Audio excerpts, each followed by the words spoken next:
Welcome to the Week 7 Buy Low, Sell High video, and we've got news to break down. We've got players that you should trade away, players you should trade for heading into Week 7. We've got a string of bye weeks coming up. It's going to be a crazy week in Week 7. I can already tell you that right now. With all the players on bye, with all the players currently on the shelf due to injuries, it's going to be a brutal Week 7, but I'm here to walk you through it the best we can to get you the right kind of trades walking into Week 7 to help you not only climb back out of a hole, but to maybe maintain a lead you might already have. Calvin Ridley, and let me tell you why this could actually win you a league. The man's already had his bye week. He's still got top 5 wide receiver potential. I don't care what naysayers say, or, oh my God, where's he been, Smitty? If a guy hasn't done it through 5-6 weeks, Smitty, he's done. Buying a guy like Calvin Ridley, who's already had his bye, is the craftiest way to get out of a hole. The Fantasy Football Show begins now. This is the Fantasy Football Show with your host, Smitty.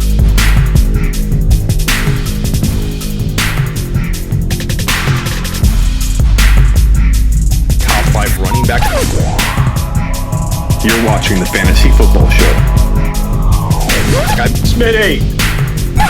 Take a lap. Before we get into the buy low, sell high content, we got to talk about all the other players in the news right now. Kareem Hunt is out for multiple weeks. Some reports are saying 3 to 6 weeks. We're looking at probably about 3 weeks minimum, maybe 6 weeks in a worst case scenario, depending on a setback. I mean, a setback could restart the clock at any moment, but expect to be without him at least 3 or 4 weeks. And what does this mean for Nick Chubb? Is Nick Chubb going to play on Thursday night in Week 7? We don't know. I think they might try and rush him along, unfortunately. And for a guy like Chubb, an aggressive runner who already has some injury concern, I don't know how I feel about them rushing him along just because they're down a man. I will say this, as much as I'm worried about Nick Chubb staying healthy on the year, if Kareem Hunt is out for, let's say, 6 weeks, Nick Chubb will go on a tear if he can stay on the field and stay healthy. He will be a top 5 running back going forward, no question about it, if he stays healthy, if he stays on the field. I'm worried about a lot of these banged up guys. We saw what happened with Christian McCaffrey. He felt great going into last week, then he was ruled out, and now he's out at least 3 weeks. I don't know what to make of some of these guys trying to get back, especially these calf injuries. Calf injuries are like the new thing, the new ACL. Let's just hope that Nick Chubb's calf injury is minor and that he can get back in the field safely as quick as possible. We just don't know. It feels a little 50-50 for a Thursday night game. I maybe feel more confident if the game was Sunday, but Thursday, I feel like he's going to be very 50-50. D'Ernest Johnson, Felton,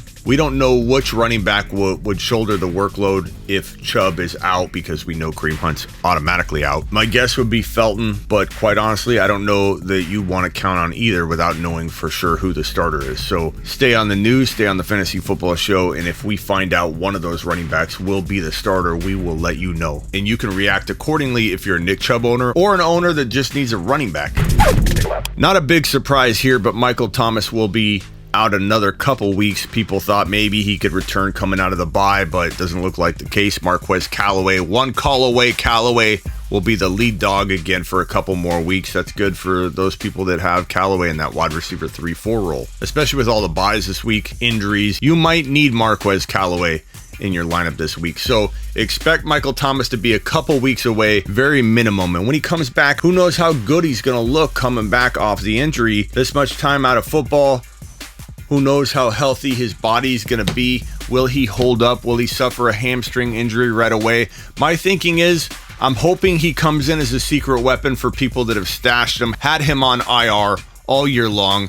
But my fear is that, and this happens a lot with players coming back when they haven't been active and they just get thrown right into the NFL season. Look at Richard Sherman. Any player getting thrown into the middle of a season just suffers some kind of hamstring injury or groin injury or calf injury. So my fear is that Mike Thomas comes back to just suffer a hamstring injury. That's kind of my fear and my prediction. I hope it doesn't go down like that. I've got Michael Thomas in about 3 or 4 leagues, and I'm really hoping to be able to use him and to orchestrate a comeback based on this guy returning to form. But I really believe there's a more likely chance that this guy gets hurt again with a hamstring injury, trying to go full go, not being in football shape, and trying to compensate his way through coming back from this ankle injury. So temper expectations, curb them a little bit, but be hopeful.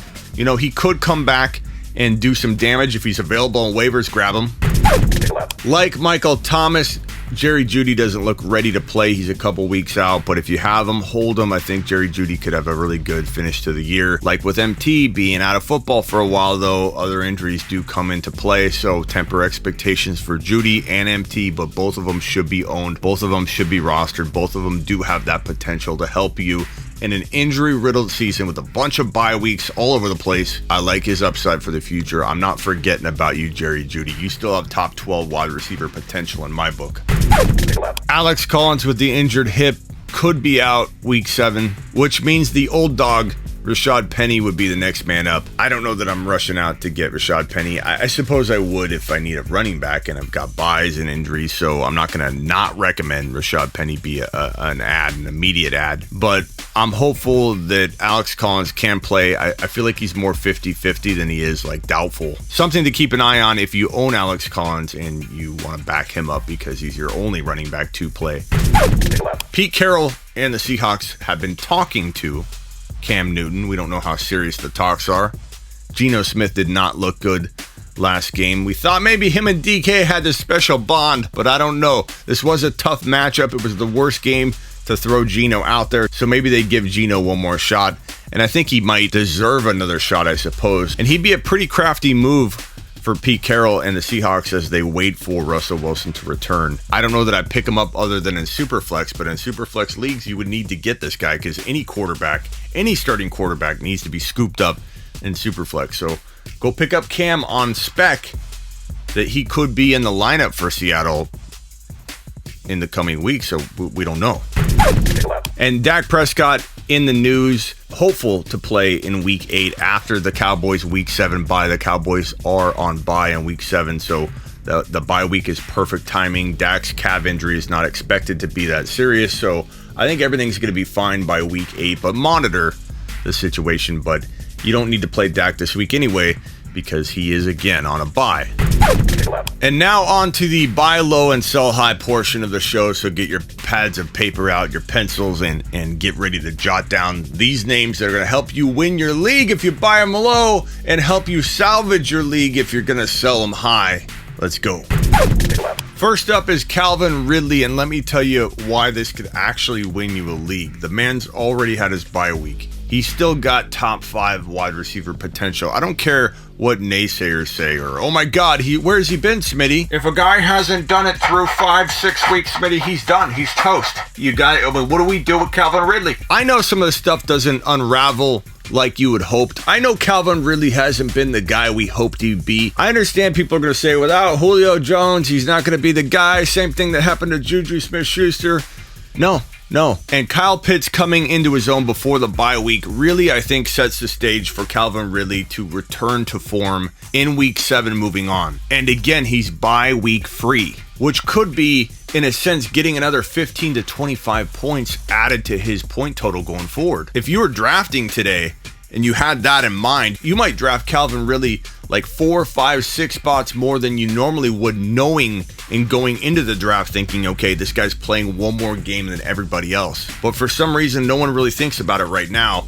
And with him disappointing going into the bye week, him sitting out for personal reasons the week before the bye, his owners are frustrated with him. They don't know what to expect. And if you come knocking with a pretty decent offer, like a disguised offer that asks for Calvin Ridley in a package deal maybe, and to get a Calvin Ridley, probably one of the best trades I can think of is to sell a Fournette that's doing well. And if you're in a situation where you've got this running back that's doing well and you don't necessarily need him, then you should be able to trade right into a Ridley.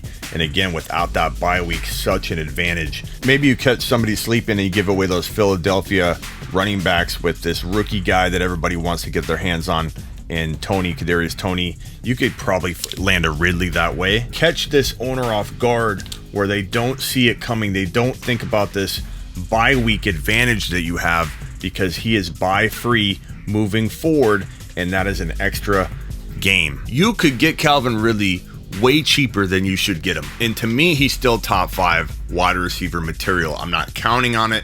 I'm not banking on it. I'm not buying him at that price, but he could certainly deliver that kind of output in week 7 on. Buying a guy like Calvin Ridley, who's already had his bye, is the craftiest way to get out of a hole or to win out if you need to completely win all your games moving forward. Let's say you started off 1-5. Calvin Ridley could help you create a run of wins that you might not be able to drop under normal circumstances. Calvin Ridley's a league winner with this no bye week situation. So Calvin Ridley, you are a buy low, my friend, and I'm not even going to put you in the sell high category. Sometimes players are going to qualify for both. Not Calvin Ridley, he's a buy. And Alvin Kamara, while not cheap, is in the same exact situation. He has already had his bye week. That is so big. If you're drafting today moving forward, it would be Henry and Kamara. And while many might say, I'm not drafting Kamara number 1, when you factor in that he has a potential extra 20 to 30 points, if you stop and think about the fact that he's going to get you an extra 20 to 35 points, depending on how big he blows up, that is worth taking number 1 overall. You're taking a guy that's already top 5 that plays an extra game moving forward. That makes him potentially the number 1 overall player moving forward. And people are so worried about the quarterback situation. Now Mike Thomas is delayed a couple weeks coming back. You might really get this guy way cheaper than you should. And like I keep telling you guys, I don't mean to sound arrogant with this, but I feel like I have the best temperature for what players you could buy low and sell high on, because I see freakouts in numbers. Nothing is better than a bunch of data. Numbers don't lie when you get to a certain level of data, of incoming data. And when I get massive amounts of questions like, hey, Smitty, what do we do with Calvin Ridley? Should we be worried about Calvin Ridley? What should we do with Alvin Kamara, Smitty? When I get massive amounts of Alvin Kamara and Calvin Ridley questions, I know for a fact, maybe not in every one of your leagues, because some of your leagues aren't trading leagues. I can't help that. But I know for a fact that Calvin Ridley and Alvin Kamara are way, way cheaper than they should be. And that way too many fantasy owners are worried enough to trade Alvin Kamara away. Data that doesn't lie. Data that alerts me to facts like this that I can share with all of you, that Alvin Kamara is a good go-get. People are worried, even if they don't tell you. I can see it. The texts are coming in. Like with Calvin Ridley, the fact that these two guys have no bye week remaining, they have an extra monster game potentially to add to their point total. It's a win, a league move. And I've got 2 or 3 texts pending right now. I'm trying to figure out how to gently reply where people are trying to trade Alvin Kamara for Christian McCaffrey. And I'm trying to cultivate my response in such a way that is delicate, but tough love like a coach. And my response would go something like this. Look, Bob, you already have the bye week out of the way. You don't know when Christian McCaffrey's coming back. If I own McCaffrey, I'm dying to get in an Alvin Kamara. And if I've got to give up more McCaffrey and more to get Kamara, to get out of the Christian McCaffrey situation, to get into a player like Kamara that's buy free the rest of the season, I'm giving up more to do it. Alvin Kamara is the best buy low player walking into week 7 and beyond. Even if he's still highly valued by his owner, I can tell you unequivocally that on average, the Kamara owner is vulnerable. If you give up, let's say, a Barkley, who no one in their right mind is going to trade straight up, but if you have a Barkley and you add in a wide receiver that is very attractive to attain right now, like a Hollywood Brown, you might actually get something like this done and be very surprised. And maybe no one wants to trade for Barkley, but maybe you can trade Mixon off this big game that he had, knowing he's still injured, and you add in that Hollywood Brown type wide receiver. Or you add in a guy like, we keep saying, Brandon Cooks. Even if you go with a player you love, let's say you're going to get rid of like a McLaurin. If you have McLaurin and Fournette, you might be able to get this trade done. So these are the kind of moves that you got to think of with Kamara. You have to start with an anchor. Who am I trading away? Who's the anchor? Then I've got to add a player that has perceived value, that these two are going to add up. Perception-wise, they're going to add up to be equal to Kamara. But you're being crafty. You're going after you're buying lower on Kamara than you should. You're selling higher on these two components than you should. Perception says that it's kind of even, when in reality you're selling guys that you don't think are going to be as valuable going forward. Let's even say you're trading Hendy in this situation and Deebo Samuel, who I think is going to fall off and not be anywhere close to the Debo we've been seeing so far this year. This right here, to me, is an easy trade for Alvin Kamara, who, again, the very important detail here, he is buy free moving forward, and that is such a huge advantage, especially when it comes to Kamara, because Kamara is scoring more than Ridley. You're getting potentially like 20 to 30 points out of this guy extra. There is a cracked door of opportunity to go get this man cheaper than you should be able to get him. Buy low on Alvin Kamara. Look, you're not going to be able to buy Zeke Elliott too low, but he didn't have like a monster game. It was kind of a subtly decent performance for Elliott. You might want to poke around. His owners from the HeySmitty.com text line, I'm not getting slammed with Elliott questions like I am Kamara and especially Ridley. I'm seeing several early messages this week that are like, hey, Zeke didn't do as well. Are we worried about the offense throwing too much? Are we worried about the defense not allowing the run? Most of the questions regarding Zeke doubt aren't really about him and doubting his talent. It's more about the offense being pass heavy one week, then run heavy the next week. And people are worried about Zeke dropping, a consistent number of carries each week. It's a cracked door. It's a sliver of vulnerability. And if you can package, let's say a Fournette who is playing really, really well and people are excited about him. I'm not saying to sell him like dirt cheap or anything, but if you could sell him high with, let's say, an Adam Thielen who's playing really, really well, who I also don't sell low on, but in this situation, I would sell this for an Elliott if you can pull it off. And I'm not saying you'll pull it off in every single situation, but these two guys are very good sell highs. Or maybe you can sell a Darrell Henderson high for an Elliott, and maybe you only have to give up we keep using this guy each week, Brandon Cooks, and maybe the anchor of the trade away. And anchor is the reference we use when we're talking about the piece of the trade that you start with when you're building and constructing the trade, and then you add to it until the scale seems balanced on both sides. But let's say our anchor to start off with is Hollywood Brown. Then what do we need to add to make Hollywood Brown equal Zeke Elliott? Maybe again Fournette comes into play there. Maybe you can trade away a concerning Barkley, but you're probably going to need to give more in this situation. But that's when you can add in these other players, like maybe a struggling Lockett that someone's still ready to overpay for in hopes that he rebounds, maybe the Brandon Cooks situation. But getting Elliott isn't as hard as it looks. You just have to do a 2 for your 1 Elliott that you're receiving back in order to make this make sense. Let's talk about a sell high. And this one's going to be uncomfortable for people because they love Waller. But Waller is in an offense that I think is going to be up and down and making him look great one week and then making people like scratch their heads or their arms up. What do we do with Waller? Type of reactions on the weekly.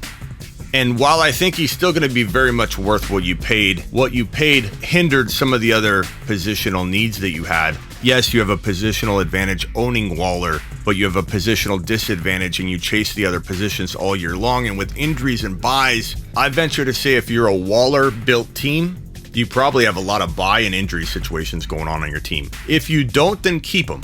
I'm not saying sell them low, but I feel like Waller is a really, really good bargaining chip right now when it comes to trading. And let me give you an example of a trade that I would absolutely love to get in terms of Waller. And this will bring back into play the other players that we were just talking about. So Waller for Ridley and something would be phenomenal. You can probably get more because Ridley, if we're drafting today, because people aren't thinking about that extra, game that he has because he's already had his bye, you might be able to get a player that you shouldn't even be able to sniff by giving up Waller. Example, Javonte Williams. And I know everyone's getting tired of hearing about Javonte. When's he going to get his shot? He's not going to get his shot. He looks phenomenal when he's on the field. I think you can pull this type of move off. And let's say the Javonte owner didn't have Ridley. Use Javonte as your anchor. So like I say in trades, you find the anchor point, then you go to the person's team. Here's their team. And you find another player that you can throw into this deal because you wanted to build the deal around Javonte as your anchor. And you notice that they also have DK Metcalf on their team. So now you're going to throw DK Metcalf, who's very doubted right now because of his situation and the quarterback situation. This is a deal you totally could pull off for Waller and it's a deal that gets you potentially 2 pieces for your team. And of course, you'll want to protect your tight end position and make sure you've got a good backup. Make sure you grab Ertz off waivers, or let's say you've got Goddard. So good move to trade away Waller. Only sell high. I'm not recommending anybody sell low on Darren Waller. Next up, Austin Eckler. Look, you're probably not going to steal Austin Eckler away. No one's going to give him away. But remember what I just told you. My text line is very telling. I don't know why. I don't know how. But one game, one slumping game, does something to a massive amount of people. Causes hysteria. The definition of hysteria should be, what do we do with said player, Smitty? that's my definition of hysteria.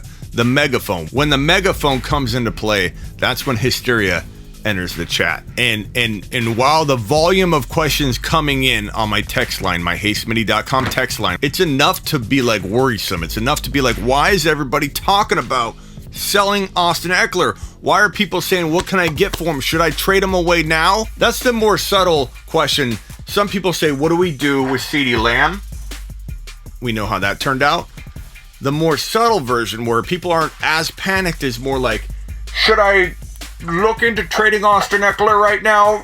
Are we looking? like they bring me into it. Are we looking to trade Austin Eckler? Are you in this boat with me, Smitty? A more subtle approach of trying to tell me, do I give up on the man? So, again, no one's selling him dirt cheap. He's a top 12 to 14 overall pick, even with the owner that doesn't respect him at all. And the owner that does love him isn't going to give him up. He'll treat him like a top 5 running back. So I will say buy low. I would offer similar offers we talked about going and getting Kamara. I give up Barkley and another wide receiver like Debo to get out of the Barkley situation and into the Austin Eckler situation 10 times out of 10. I throw in Cooks, I throw in Debo, I throw in Lockett, I throw in a series of wide receivers with Barkley to upgrade him and get out of that situation into Austin Eckler. Which brings us to the next player to talk about, Antonio Gibson. Would I trade Gibson to get Eckler? You're darn right I would, but nobody's going to do that, right? Wrong. If you package in a Debo, if you get rid of a player like Leonard Fournette, maybe this owner has no running backs but Austin Eckler, and they will take Gibson and Fournette. Maybe you can take Gibson here and Austin Eckler here, and you can add in an Adam Thielen. I would do that for Austin Eckler. So don't tell me you can't trade for Austin Eckler. You can buy him at the right price, but he won't be easily had. Let's put it that way. And Gibson, obviously I'm selling him. I just told you why and how. However, he does live in both places, but only as a dirt cheap buy low. You're buying on freak out. You're buying from people that are absolutely in panic mode. Darrell Williams and Brandon Cooks. Cordero Patterson. The Eagle running backs. Maybe you trade Gesicki and Lockett. Something of that variety, or not at all. There's still a ton of risk attached to Antonio Gibson, but it's a risk worth taking if the price is like almost dirt cheap. Aaron Jones, up next, I'm buying. And if I had to tell you, based on my text line, HeySmitty.com, the second most crazy feeling question I'm getting flooded with right now, heading into week 7, and all the questions I'm getting about what to do. How do I move forward? I've got only 2 wins. I've got 3 wins. Hey, I'm 6-0. What do I do here? The second most asked question, or the third, because Calvin Ridley and Alvin Kamara are 1 and 2. So the third most asked question I'm getting, what do we do with Aaron Jones? And this one's worded more like, Smitty, I see you like Aaron Jones as a buy low and you're talking about him on your live stream. Why? Didn't you see AJ Dillon had 317 carries in the game like I did, Smitty? I'm not saying try to own him without AJ Dillon. If you go to the Aaron Jones owner and he has AJ Dillon, you have to get AJ Dillon. If you're one of my followers, there is a 65 to 74% chance that you own AJ Dillon already, which makes you a prime candidate to go get Aaron Jones because you own the counterpart.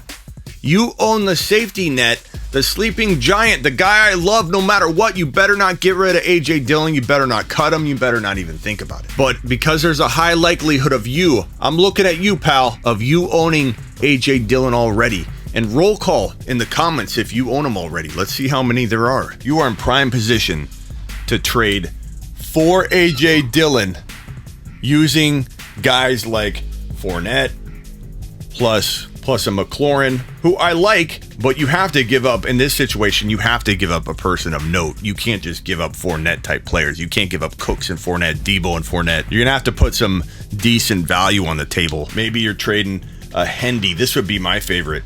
I like Henderson, but I still don't trust McVay enough to pass on getting an Aaron Jones. So a Hendy and Debo would be ideal. A Hendy and DJ Moore wouldn't even be bad at all. A Mixon, maybe even straight up, because this guy looks healthy, but he's not. I'm not saying to get rid of Mixon ultra cheap, but I do sell him, and I'll talk about him in a second. There are a ton of ways to go get Aaron Jones. You don't have to be reckless about it. You are not buying high. You're buying medium to low. And I'm telling you right now, out of all the running backs that are attainable at a reasonable price to be top 5, he's the only one. Eckler isn't attainable anywhere near as cheap as Aaron Jones is. You can get him in crafty fashion. You can get him in much easier fashion. And he's the one guy I feel has top 5 running back appeal that is being ranked nowhere near top 5. And yeah, A.J. Dillon's getting more work. They're keeping Aaron Jones healthy. If you watch the game, you notice that even though A.J. Dillon's being used and used a lot, he's still getting fed. What are people complaining about? Everyone's looking at this wrong. The guy's producing. Aaron Rodgers absolutely loves him. He's a touchdown-dependent running back, but he's getting the volume and the touchdowns, and Aaron Rodgers looks fire. Aaron Rodgers is motivated. Aaron Rodgers is the one quarterback that if he has one bad week, you know he's coming back like the thunder in the next week. And I love the fact that Aaron Jones is tied to this man and this offense. Give me a buy low all day long on Aaron Jones. And as I mentioned his name already, Joe Mixon. Look, I feel like Joe Mixon's a decent hold. Like, I don't put him in the buy category because I feel he's very injury prone and I'm concerned about him already. He's playing hurt. He's not healthy. He's forcing himself onto the field. Joe Mixon playing hurt is a recipe for disaster in my mind. Not enough to get out at a low price. I'm not selling low, so I will hold him and hope for the best if I own him, but I certainly would look to sell high. I'd certainly package Mixon and a player for a Kamara, Mixon and a player for Elliott, Mixon and a player for Eckler, Mixon and a player or straight up for Aaron Jones all day long. I mentioned Hendy as a sell high, not that I sell him medium rare or low, just that I don't trust McVay a lot. I worry a little bit about Hendy staying healthy. He's absolute fire right now. I would hold him. I'm going to put him in the middle of the screen right now. Let him marinate there for a second so that you understand I'm telling you to hold if you can't get enough. But he is a good player to package with another player to go get one of these guys right here. Eckler, Elliott, Kamara, Aaron Jones. Am I trading Hendy away in any other situation? Probably not, because the running back 2 is non-existent right now. The running back 2 climate out there is like, there's like 3 or 4 guys. Hendy's one of them. Fournette. Joe Mixon's arguably a running back 2 right now. Borderline running back 1. And then it's like, that's it. You're either a running back 1 or you're a running back 3, because there are very few running back 2s. If you're not first, you're last. Ricky Bobby, baby. Go buy Keenan Allen on the low. I think he could return to form, or at least some remnants of form. And the fact that you won't have to pay anywhere near top 5 to 8 wide receiver value protects you into what if Allen doesn't return to form. Sell James Robinson only high, like Hendy. He might fit into that running back 1, running back 2 turn. So I suppose he could also be called out as a running back 2. So like with Hendy, you're not trading him low or medium. But if I could package J-Rob and a Debo for one of these buy low bad boys right here, Jones, Eckler, Elliott, Kamara, you know I'm going to do that. Chris Godwin is a good buy low. Mike Evans is a very, very good buy low. He's still a wide receiver 1 that will have sporadic games, but you can go get him right now very cheap. Mike Williams is a good buy low. You heard me right. 1 week he's a sell high, then he has a bad game, and now I'm getting flooded with questions about trading him away, and in start bench questions like, who do we start this week? Blah, blah, blah. Or Mike Williams. We're back in the same place we were a couple weeks ago when he had a bad week. That tells me you can buy a low, take advantage of people going, okay, he's done again. He's too up and down. Go get him. This would be a good example of that Waller trade. You go ahead and sell Waller high, you get a Mike Williams and an additional player. You could probably pull that off right now. That's the kind of deal I'm doing with the Mike Williams. I'm buying them low in a package. I'm not necessarily buying them one for one. Then people have time to think about it and go, wait a minute, Mike Williams might be worth more. But you do it in a package, it gets confusing. All of a sudden, Mike Williams' value gets lost in translation and you get him cheaper than you should get him. Put Waller nice and tight back in the corner here. We're going to put Mike Williams over here on the buy low area. Amari Cooper is a decent buy low. Montgomery, a good buy low. Oh, here's a great one. Herbert. After 1 week, probably number 4 or 5. Now that I think about it, I get flooded with a bunch of panic questions. Sometimes it's hard for me to even rank which one I'm getting more of. He's got to be in the top 5, we'll say that. The top 5 questions I'm getting flooded with in panic fashion. What do we do? What do we maybe do with Justin Herbert? You ought to hear the people that they know I'm going to say that. They know that's a thing we make fun of here on the show. What do we do with? And because people are scared to say it to me, they'll say it in a different way, in a joking way, but kind of say it anyway. Like, Smitty, I'm not saying what do we do with Herbert, but what do we maybe do with Herbert? You start him and you say thank you afterward. Trade for this man. The fact that people are even asking me in a pretty decent number of questions coming into my text line, which again you can order at heysmitty.com, tells me that he's attainable. Go try and buy low on Justin Herbert right now. Do it in a deal where maybe you have an extra running back. Maybe you were smart enough to get Darrell Williams. You've got Darrell Williams and you've got a Lockett. They need a running back. You're like, here, take Lockett and Darrell Williams. I'll take Justin Herbert off your hands. Maybe you've got Kirk Cousins and Lockett. You trade those two for Justin Herbert. Buy low. Buy low and buy low now. DeAndre Swift's a pretty good buy low or sell high depending on how you can package him. I'm telling you, sell Josh Jacobs. He's touchdown dependent. The TDs won't be there all year. I knew he'd probably have, I said this on Saturday night and Friday night on the live stream, I knew he'd probably have a decent game because with the coaching nightmare going on there, the chaos, they were going to probably lean to simplicity, run the ball as much as they could. They did. He scored. And now it is time to sell the man high. Maybe look to buy Russell Wilson low if you need a quarterback. His owners might sell him pretty cheaply right now, and he's coming back. And that's a pretty darn good list of buy low players heading into week number 7. Now get after it. And don't forget to check out my new video show on Spotify. I have Spotify exclusive video content dropping on the daily. Make sure you get on over there to Spotify. Of course, I will have the link in the description, but you can also go to smitty1.com/Spotify.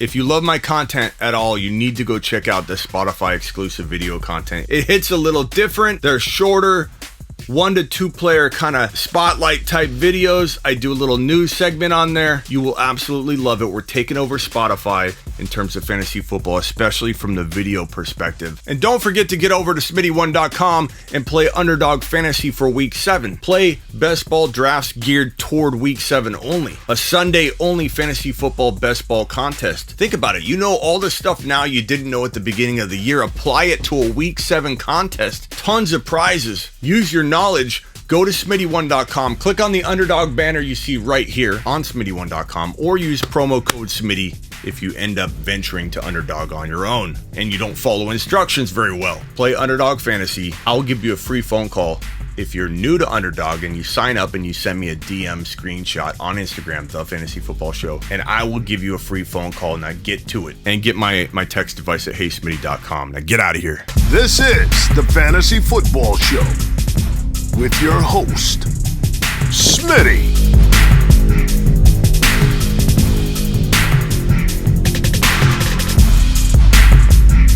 Top 5 running back. You're watching the Fantasy Football Show. Smitty!